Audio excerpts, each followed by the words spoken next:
The briefing hall fell silent the moment she stepped inside. Rows of decorated officers turned their heads, their murmurs fading to whispers.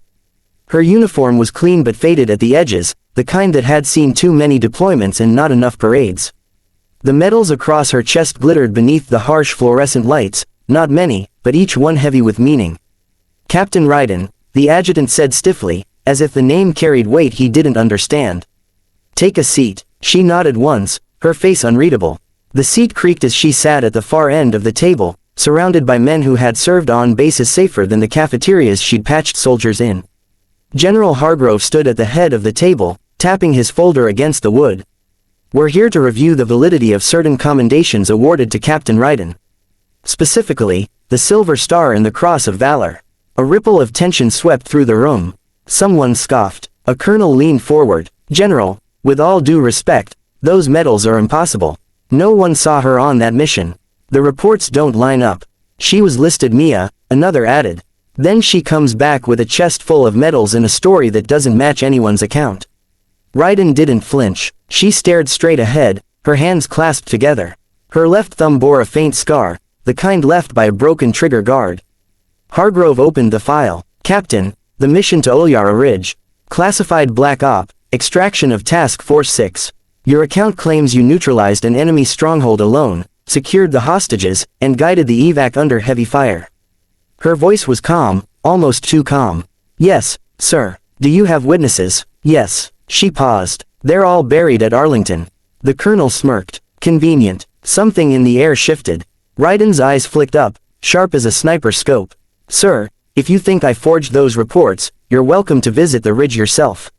The crater's still there. Gasps echoed quietly, but the colonel leaned back, unamused. You're out of line, Captain. Maybe, she said softly. But I'm not lying. Hargrove closed the folder. That's enough. Until higher command verifies the mission logs, these decorations are suspended. You'll report to administrative duty. The words hit like a gunshot. Even for her, stoicism couldn't mask the sting. She stood, saluted, and left the room without a word. Outside, in the long marble corridor, the echoes of boots trailed her. A few junior officers glanced at her medals, half hidden under her arm now, and whispered. She walked past them, past the portraits of generals and presidents, until she reached the end of the hall where sunlight broke through the tall windows. There, she stopped, taking a slow breath.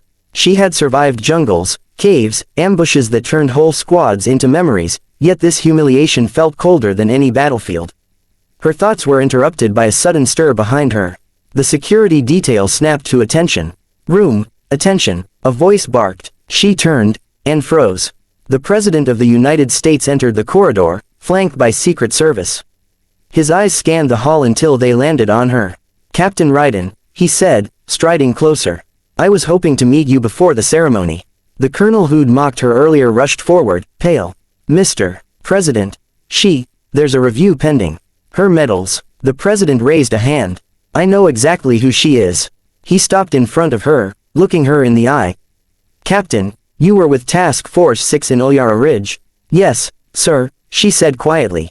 He nodded. I read the classified after-action report myself. You were the only one who made it out alive, and the only reason anyone else did, even for a few hours. The corridor went dead silent. The president turned to the officers behind her.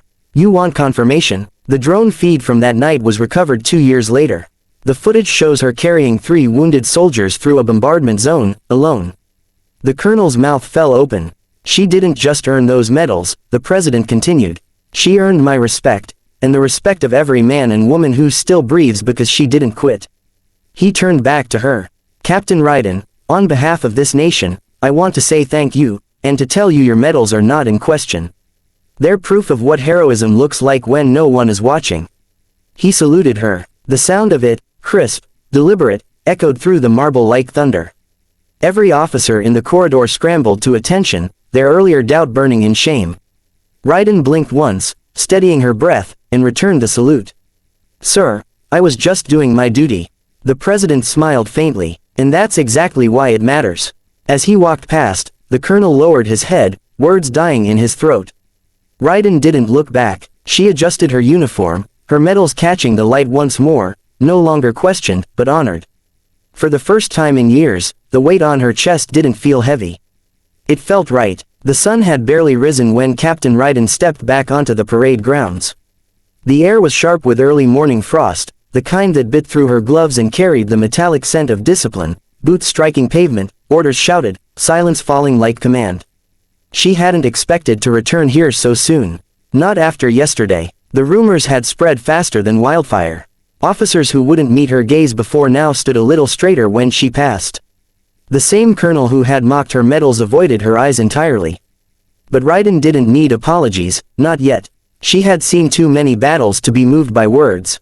At the far end of the field, General Hargrove waited, his posture rigid but his face unreadable. Captain Ryden, he called as she approached, his tone measured. At ease. You've had quite a day. Yes, sir, she replied, stopping a respectful distance away. He studied her for a long moment. The president's office contacted me this morning. He's reinstating your active command status, effective immediately. He also requested that you lead the new joint operations unit being formed for Northern Sector. Ryden blinked once. Northern Sector, sir, that's a forward deployment zone. It is, and the mission profile isn't easy, covert extractions, high-risk targets, no support line. She met his gaze. Same as before. For the first time, Hargrove's expression softened. You know, I read the recovered mission file last night. What you did at Ulyara Ridge, dragging 3 men through artillery fire, patching them with your own field kit, that's not something a person forgets.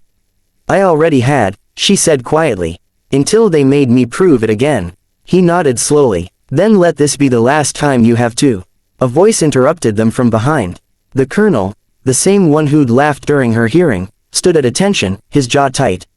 Permission to speak, sir. Hargrove gave a short nod. The colonel turned toward Ryden. Captain, I owe you an apology. His voice strained against pride. I judged you without knowing the facts. I let my ego talk instead of my discipline. Ryden didn't say anything at first. She studied him, the way his shoulders tensed, the flicker of regret behind his eyes. Finally, she said, Colonel, I don't need your apology. He looked confused. She stepped closer, her voice calm but firm. Just don't do it again, to the next soldier who comes back from hell with a story you don't understand. He swallowed hard, then nodded. Yes, ma'am. Hargrove cleared his throat. That's settled. Captain, the president will be attending the ceremony at 0900. He wants to make it official. Later that morning, the parade ground transformed into a sea of uniformed precision. Flags rippled against a bright blue sky. The sound of a marching band rolled through the bass like distant thunder. Reporters lined the far end, cameras ready but held back by order, no one spoke above a whisper. Ryden stood at attention before the podium, her uniform freshly pressed, her medals once again pinned proudly to her chest. When the president arrived, the entire field stood in silence. His presence was not the blinding kind, it was quiet, commanding, the kind that didn't need to shout. He stepped up to the microphone. When a soldier returns home, their battle isn't always over, he began. Sometimes, it continues here, in halls of doubt and whispers of disbelief. But truth, he said, turning toward Ryden, always finds its way through. He faced the gathered ranks. Captain Ryden's courage was questioned, her honor challenged. But the truth has been confirmed, beyond all dispute.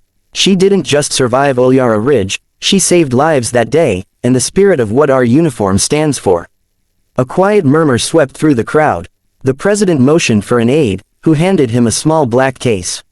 He opened it, revealing a single medal gleaming in the sunlight, the Medal of Honor. Every breath on the parade ground seemed to halt. Captain Ryden, the president said, his voice steady, by the authority vested in me, and in recognition of valor above and beyond the call of duty, it is my honor to present you with this medal. He stepped closer, pinning it just below her silver star. The weight of it pressed against her chest, heavier than the medal should have been, but filled with the gravity of every life, every scar, every ghost that had followed her home. When he saluted her again, this time the entire base followed. Hundreds of hands raised in unison, a wall of respect and silence that washed through her like a tide. Ryden returned the salute, her throat tightened, but she stood firm. The president leaned closer, speaking just loud enough for her to hear. You've carried the burden of truth alone for too long, Captain. It's time others carried it with you.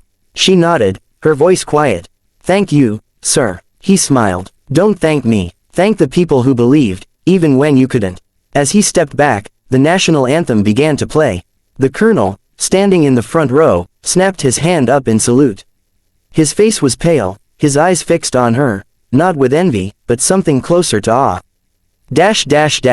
After the ceremony, as the crowds dispersed, Ryden found herself standing near the edge of the field, away from the noise. The medals gleamed faintly against her chest, but her eyes were on the horizon, that endless line of sky and soil where the next fight would always wait. A younger lieutenant approached hesitantly, clutching a small notebook. "Ma'am," Ryden turned. "Yes, Lieutenant, I just wanted to say, you're the reason I joined," he stammered. "I heard about Ulyara Ridge when I was still in training. We didn't know it was you, but the story, the one about the medic who wouldn't leave anyone behind, it kept a lot of us going." For the first time in years, a faint smile touched her lips. "Then it was worth it." He nodded, saluted, and left her standing there, quiet, composed, and at peace for the first time in a long time. The wind carried the echo of the anthem through the emptying field. Ryden looked up at the flag, then back, toward the command building, where the shadows of men who once doubted her now stood a little smaller. She turned toward the runway, where a transport plane waited with her next assignment file. The mission never really ended, it only changed locations. And as she walked toward it, boots steady against the concrete, one truth lingered above all. Honor isn't given by ceremony. It's proven, and remembered.